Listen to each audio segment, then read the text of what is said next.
Bonjour et bienvenue.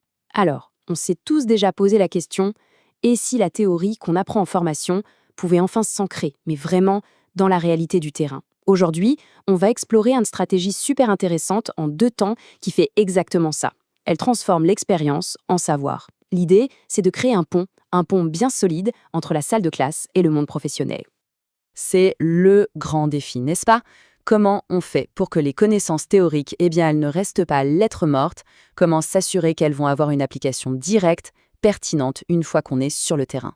C'est vraiment la question fondamentale qui est au cœur de tout ce qu'on va voir ensemble. Et la réponse, elle tient en 2 mots qui peuvent paraître un peu techniques, mais qui sont en fait très puissants. L'alternance intégrative. Derrière ce terme, il y a toute une approche qui change complètement la dynamique de l'apprentissage. Allez, voyons comment ça s'articule en 2 temps forts.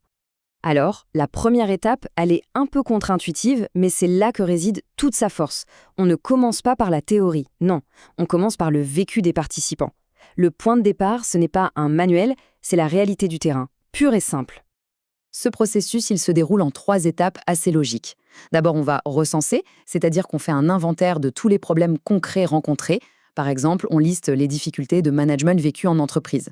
Ensuite, on passe à l'étape identifier. Là, c'est le groupe qui choisit ensemble les cas qui sont les plus intéressants, les plus riches à approfondir. Et enfin, on analyse.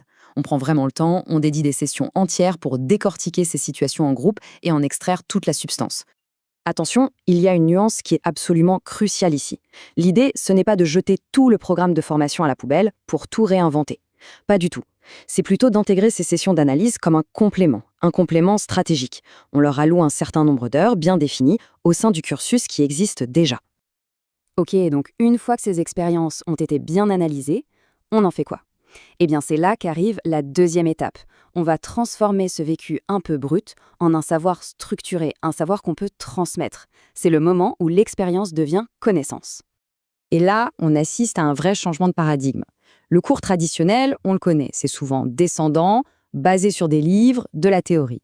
L'intervention post-analyse, elle, c'est tout autre chose. Le rôle du formateur change complètement.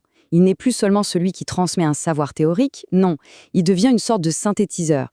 Il capte toute la sagesse qui émerge du groupe, des expériences partagées, et il la restitue de manière claire et structurée.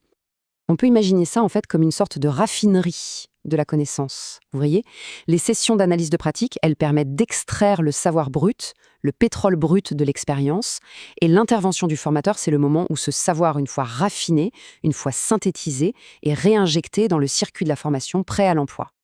Donc en combinant ces 2 piliers, l'analyse du vécu et la synthèse des apprentissages, on ne fait pas que mettre 2 méthodes côte à côte. Non, on crée un véritable cycle. Une alternance intégrative continue qui vient nourrir la formation de l'intérieur. C'est ça qui est puissant. L'alternance intégrative, pour le dire simplement, c'est ce modèle où la pratique et la théorie ne sont plus 2 étapes bien séparées, mais 2 forces qui s'enrichissent en permanence. L'analyse de pratique, ce n'est plus juste une petite activité à côté, ça devient le pivot, l'axe stratégique, qui connecte tout le reste et s'y donne du sens à l'ensemble du parcours. Le point absolument crucial à retenir, c'est qu'on met fin au silo. Fini le temps où la théorie et la pratique vivaient dans 2 mondes parallèles qui ne se parlaient jamais.